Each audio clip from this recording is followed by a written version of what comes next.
Hello बच्चों, let's see the question. कह रहा है कि the correct pair of compound which gives blue colour precipitate and white precipitate respectively when the लेसेंजर test is separately done. लेसेंजर test करेंगे तो बेटा हमें क्या मिलना चाहिए? ऐसे कंपाउंड पेयर बताओ जिसके अंदर ब्लू कलर और व्हाइट precipitate मिले रिस्पेक्टिवली। ठीक है, तो देखिए हमें इतना पता है कि ब्लू कलर का पीपीटी कब आती है, ये पता होना चाहिए बेटा जब नाइट्रोजन हमारा प्रेजेंट हो ना, पर्सिन ब्लू कलर का फॉर्मेशन होता है। ठीक है, जब नाइट्रोजन प्रेजेंट होता है। और व्हाइट कलर कब आता है? जब बेटा मेरा क्लोरीन प्रेजेंट हो। ठीक है, हेलोजन प्रेजेंट हो। एक्चुअली में होता क्या है, लेसेंजर टेस्ट के अंदर हम जो ऑर्गेनिक कंपाउंड होता है उसके अंदर जो नाइट्रोजन, हमारे जो नाइट्रोजन हो गया, फॉस्फोरस हो गया, हेलोजन्स हो गए, सल्फर हो गया, इनका क्या करते हैं बेटा? डिटेक्शन करते हैं, पता करते हैं कि प्रेजेंट है या नहीं है ना। ठीक है, तो होता क्या है, जो ऑर्गेनिक कंपाउंड है जिसके अंदर मान लीजिए नाइट्रोजन है, तो उसकी हम रिएक्शन करवाएंगे किसके साथ? सोडियम मेटल के साथ। ठीक है, और तो नाइट्रोजन मेटल के साथ में कार्बन प्रेजेंट होगा तो इसमें साइनाइड का फॉर्मेशन हो जाता है। फिर फर्दर क्या करते हैं बेटा? सोडियम फ्यूजन एक्सट्रैक्ट का फॉर्मेशन करके फर्दर हम रिएक्शन करते हैं।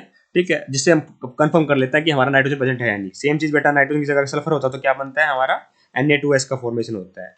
ठीक है, Na2S का फॉर्मेशन होता है।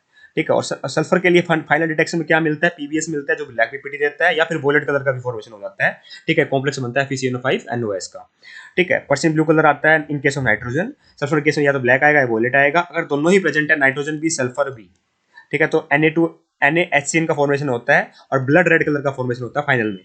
ठीक है, जिससे कंफर्म हो जाता है हमारा, क्योंकि कार्बन तो होगा ही होगा। ठीक है, ब्लड रेड कलर कंफर्म हो जाता, कंफर्म कर देता है कि हमारा नाइट्रोजन प्रेजेंट है और सल्फर भी प्रेजेंट है। ठीक है, और इन केस ऑफ हेलोजन्स बेटा डिफरेंट डिफरेंट हेलोजन अलग कलर आता है। जैसे मेरा क्लोरीन के केस में व्हाइट कलर की पीपीटी बनती है फाइनली। ठीक है, और ब्रोमीन केस में येलो बनती है, आयोडीन केस में भी येलो बनती है, पर ब्रोमीन वाली पार्शियली सोल्यूबल होती है, क्लोरीन वाली हाईली सोल्यूबल होती है, और आयोडीन वाली बिल्कुल भी सोल्यूबल नहीं होती।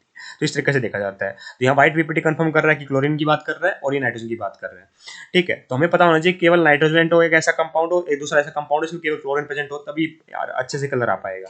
यहाँ देखो तो यहाँ पे हाइड्रोजन साथ में HCl भी दे दिया। ठीक है, इसमें क्या दे दिया बेटा? क्लोरीन तो दे दिया, ये तो सही है, तो ये तो दे देगा बेटा व्हाइट पीपीटी, पर ये नहीं दे पाएगा ना। ये व्हाइट पीपीटी नहीं दे पाएगा, ये हमारा ब्लू कलर नहीं दे पाएगा साथ में, क्योंकि ये हाइड्रोजाइन एक्चुअली में हाइड्रोजाइन हमारा लेसेंजर टेस्ट नहीं देते हैं, डिटेक्ट नहीं कर पाता।